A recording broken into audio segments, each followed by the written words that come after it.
এর মধ্যে নবীজির অসুস্থতা বাড়তে ছিল। শনিবার ওসামা ইবনে জায়েদ নবীজির সাথে দেখা করতে আসেন মদিনার বাহির থেকে, এবং আরও কয়েকজন সাহাবী নিয়ে আসেন।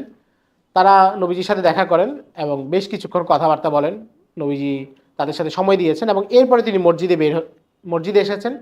এসে উপস্থিত যেই সাহাবায়ে কেরাম ছিলেন তাদের উদ্দেশ্যে কিছু কথা বলেন এবং সেখানে তিনি বেশ কিছু নসিহত করেছেন। এর মধ্যে একটা গুরুত্বপূর্ণ নসিহত ছিল যেটা বারবার বলছিলেন, সেটা হচ্ছে যে ইহুদি এবং খ্রিস্টান যারা আছে তাদেরকে জাজিরাতুল আরব, আরব ভূমি থেকে বের করে দাও।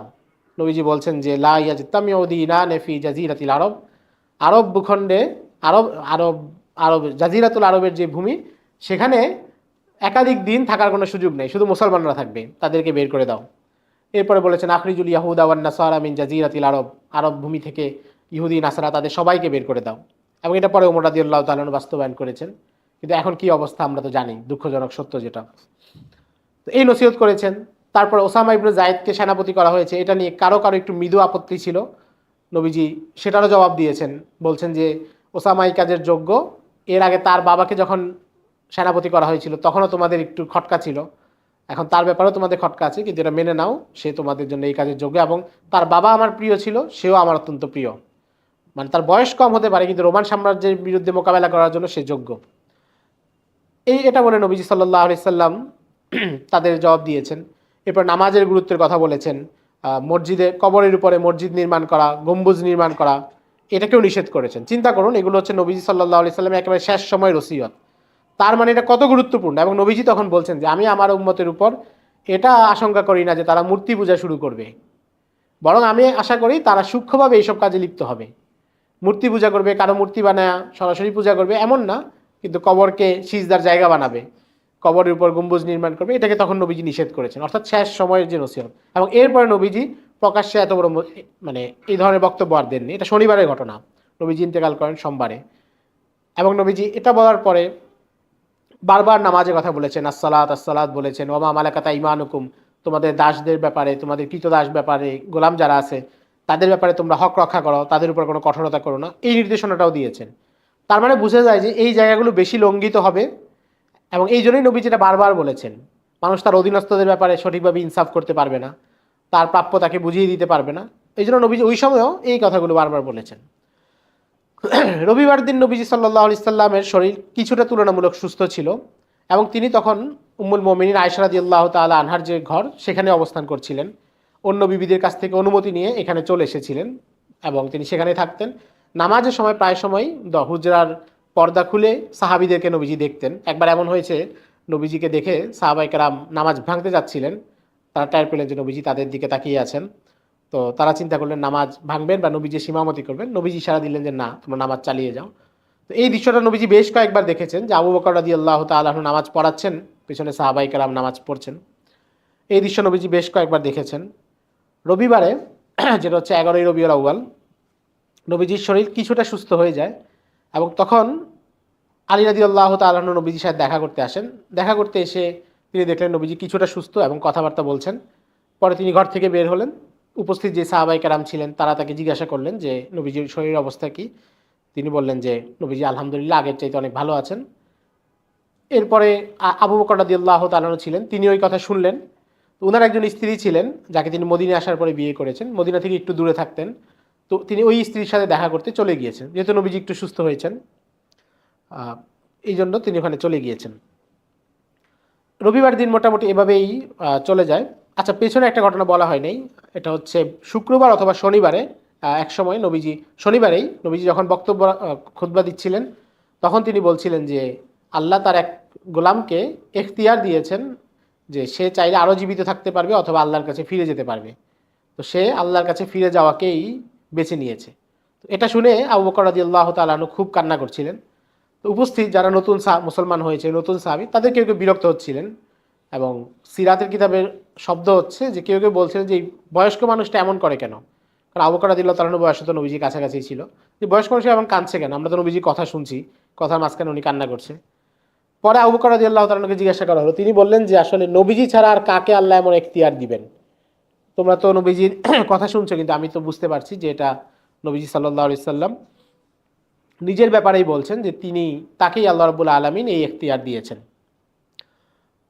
রবিবার রাত গেল এবং সোমবার সকাল যখন শুরু হলো, সকাল থেকেই নবীজি ফজরের নামাজের সময়ও সাহাবীদেরকে দেখেছেন, এবং এরপর থেকে নবীজির অসুস্থতা অনেক তীব্রতা বেড়ে গেল, এবং অনেকটা প্রচণ্ড জ্বরে যখন মানুষের কিছুটা ঘোরের মতো চলে আসে, এমন চলে আসছিল, এবং নবীজি বারবার বলছিলেন ফির রফিক ইলা আলা, ইলা রফিক ইলা আলা, যে মহান বন্ধুর নিকট, সুউচ্চ বন্ধু তার নিকট, অর্থাৎ আমি রবের দিকে যাচ্ছি, এগুলো বলছিলেন।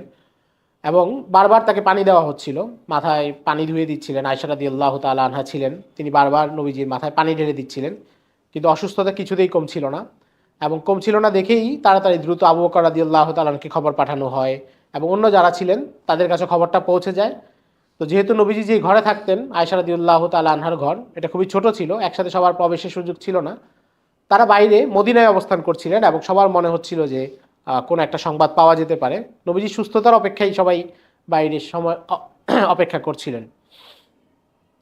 এর মধ্যে আয়েশা রাদিয়াল্লাহু তাআলা আনহার ভাই আব্দুর রহমান ইবনে আবু বকর, উনি মিসওয়াক করতে করতে ওই ঘরে ঢুকেন। নবীজি তখন তার কাছ থেকে মিসওয়াকটা নেন, এবং ওদিকে তাকিয়েছিলেন। আয়েশা রাদিয়াল্লাহু তাআলা আনহা জিজ্ঞাসা করলেন যে আপনি কি মিসওয়াক করবেন কিনা।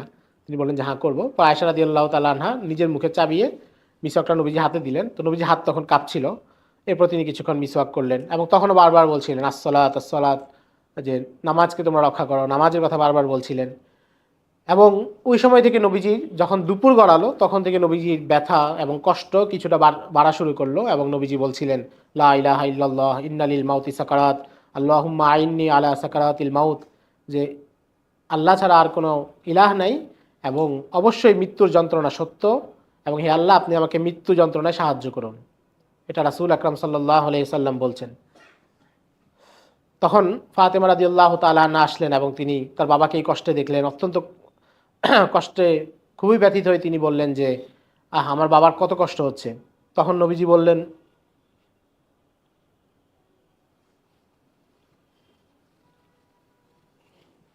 আজকের পর তোমার বাবার আর কখনো কষ্ট হবে না।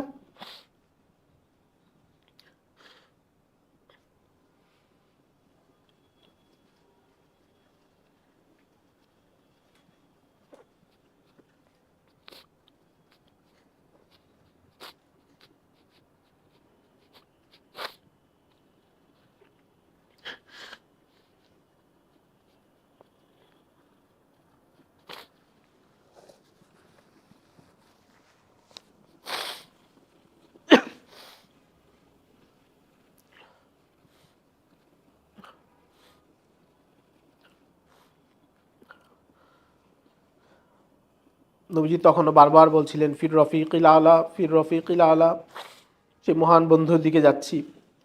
যখন সময় আরেকটু গড়ালো, বিকালের কাছাকাছি সময়, নবীজি তখন হাতের আঙ্গুল উপরের দিকে ইশারা করলেন, এবং ইশারা করা অবস্থাতেই নবীজি সাল্লাল্লাহু আলাইহি সাল্লামের ইন্তেকাল হয়ে গেল।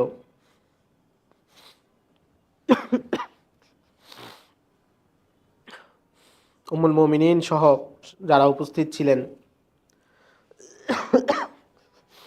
তারা নবীজি সাল্লাল্লাহু আলাইহি সাল্লামকে দেখলেন, এবং ফাতেমা রাদিয়াল্লাহু তাআলা আনহা তখন বলা শুরু করলেন, যেটা সহিহ বুখারীতে আছে।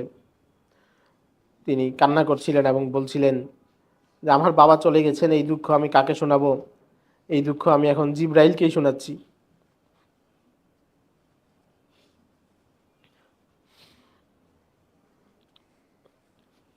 নবীজির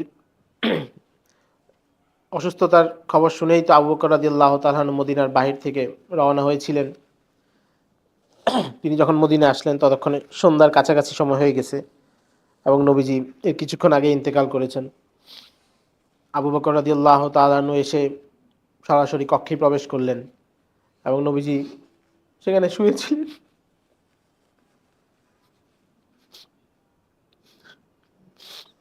আবু বকর রাদিয়াল্লাহু তাআলা আনহু গিয়ে নবীজির চেহারার উপর থেকে চাদর সরালেন, নবীজির কপালের উপর চুমু খেলেন। এরপরে বললেন, আপনি যতদিন জীবিত ছিলেন ততদিনও আপনি মানুষের মধ্যে সবচেয়ে উত্তম ছিলেন, এবং এখনো আপনি সবার চাইতে উত্তম আছেন। সাহাবীদের মধ্যে যখন এই খবর আসলো, সাহাবীরা কেউ এটার জন্য প্রস্তুত ছিলেন না। নবীজির অসুস্থতা থেকে নবীজির ইন্তেকাল, এটা কারো পক্ষে মেনে নেওয়া সম্ভব ছিল না। হযরত ওমর রাদিয়াল্লাহু তাআলা আনহু তো সবচেয়ে যিনি এই উম্মতের মধ্যে মুলহাম মানুষ, অর্থাৎ নবীজি বলেছেন যে আগের উম্মতের অনেকের কাছে আল্লাহ রাব্বুল আলামিন ইলহাম পাঠাতেন, এই উম্মতের মধ্যে সেই মানুষ হচ্ছে হযরত ওমর। সে ওমর রাদিয়াল্লাহু তাআলা আনহু পর্যন্ত মসজিদে নববীতে একেবারে নাঙ্গা তরবারি নিয়ে চলে গেছেন এবং উপস্থিত মানুষদেরকে বলতেছিলেন যে যে বলবে মুহাম্মদ সাল্লাল্লাহু আলাইহি সাল্লাম ইন্তেকাল করেছেন, আমি তার গর্দান ফিরে দিব। মূসা আলাইহিস সালাম যেভাবে তুর পাহাড়ে গিয়েছিলেন, আমাদের নবীও তেমনি রবের কাছে দেখা করতে গিয়েছেন, এর বেশি কিছু না। কোনোভাবেই তাদের পক্ষে এটা মেনে নেওয়া সম্ভবই ছিল না। সাহাবায়ে কেরামের প্রত্যেকের মধ্যে অস্থিরতা কাজ করছিল। শুধু আবু বকর রাদিয়াল্লাহু তাআলা আনহু তিনি স্থিরভাবেই সব কিছু পরিস্থিতি সামাল দেন।